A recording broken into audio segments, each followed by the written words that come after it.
जय हिंद कैडेट्स। आज हमारा सेशन बहुत इम्पोर्टेंट है।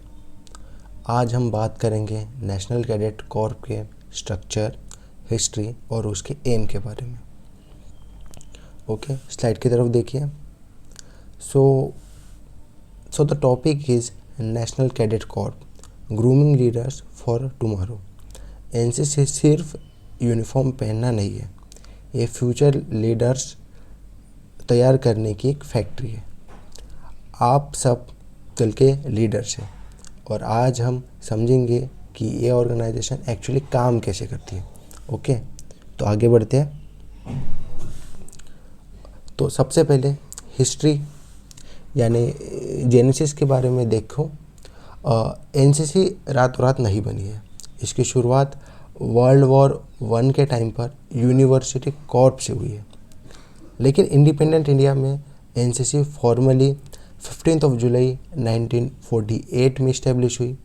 ये डेट याद रखना है, एग्ज़ाम में पूछा जाता है। ओके, शुरू में सिर्फ आर्मी विंग थी। उसके बाद 1949 में इसमें गर्ल्स डिवीज़न आया।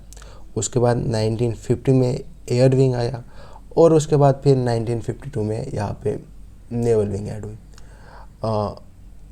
तो जो आप ये बड़ा ऑर्गेनाइजेशन देख रहे हैं, ये धीरे धीरे ग्रो हुआ है और हमारा मोटो है यूनिटी एंड डिसिप्लिन, एकता और अनुशासन। आगे बढ़ते हैं। तो अब सवाल है एनसीसी का उद्देश्य क्या है, एम क्या है एनसीसी का, व्हाई आर वी हियर। तो अगर आप स्लाइड पे देखेंगे तो यहाँ पे 3 बातों का मतलब जिक्र किया गया है। तो सबसे पहले है कैरेक्टर, आपका चरित्र बिल्ड करना, ये है एम एनसीसी का।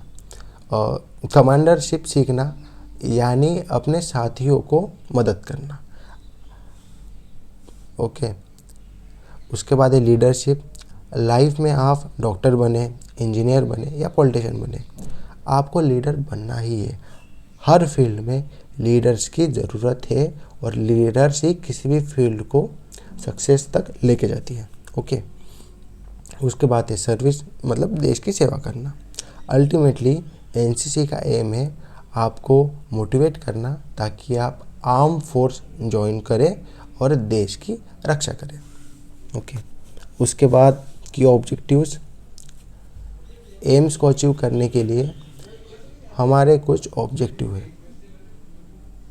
हम चाहते हैं आप कॉन्फिडेंट बने, आप सिर्फ स्टूडेंट नहीं एक रिस्पॉन्सिबल सिटीज़न बने।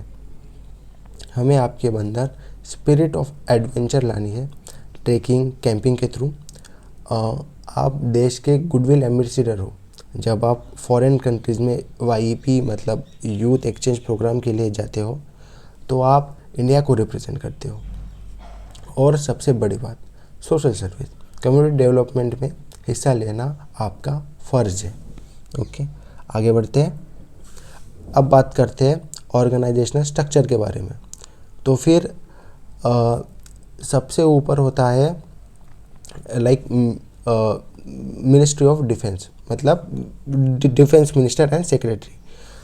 तो सबसे पहले आज के डेट में इंडिया का डिफेंस मिनिस्टर कौन है, राजनाथ सिंह। इस बात को आप ध्यान रखेंगे, ये एग्जाम में पूछा जाता है। ओके, तो सबसे ऊपर जो भी सबसे अच्छा चार्ज, सबसे ऊपर चार्ज है वो है मिनिस्टर ऑफ डिफेंस के पास। उसके बाद आता है हेड ऑफ एनसीसी, जिसे हम लाइक डीजी एनसीसी कहते हैं, डायरेक्टर जनरल, जो न्यू दिल्ली में बैठे हैं। उनका रैंक लेफ्टिनेंट जनरल का होता है। पूरी इंडिया को 70 डायरेक्टोर्स में बांटा गया है स्टेट लेवल पे। उसके नीचे आते हैं ग्रुप्स और फाइनली आती है यूनिट या बटालियन, जहाँ आप लोग रजिस्टर्ड हो। ओके, इसके बाद स्टाफ की थोड़ी बातें करती है। आपको ट्रेन कौन करता है, कौन चला रहा है ये सिस्टम, स्लाइड पे ध्यान दें। और ये मिक्स मिलिट्री और सिविलियन स्टाफ है। ओके, तो सबसे पहले आता है रेगुलर स्टाफ। ये आर्मी, नेवी और एयरफोर्स से आते हैं और यूनिट कमांड करते हैं। उसके बाद आता है WTLO, whole time radio officer. उसके बाद ANOs होते हैं, ये आपके कॉलेज या स्कूल के टीचर्स हैं जो ट्रेनिंग लेकर ऑफिसर बनते हैं। उसके बाद आता है PI स्टाफ, ये सबसे इम्पोर्टेंट लोग हैं, आर्मी, नेवी, एयरफोर्स, जो जेसीओज और एनसीओज जो आपको ग्राउंड पर ड्रिल और वेपन ट्रेनिंग देते हैं। उसके बाद है ट्रेनिंग पिलर्स। तो ट्रेनिंग बेसिकली 3 तरह की होती है, इंस्टीट्यूशनल ट्रेनिंग, कैंप ट्रेनिंग और स्पेशलाइज्ड ट्रेनिंग यानी एक्टिविटीज़। तो इंस्टीट्यूशनल ट्रेनिंग जो हम रेगुलर परेड में स्कूल या कॉलेज में करते हैं। उसके बाद आता है कैंप ट्रेनिंग, जैसे CATC, RDC, TSC, ये सबसे बेस्ट है एनसीसी का।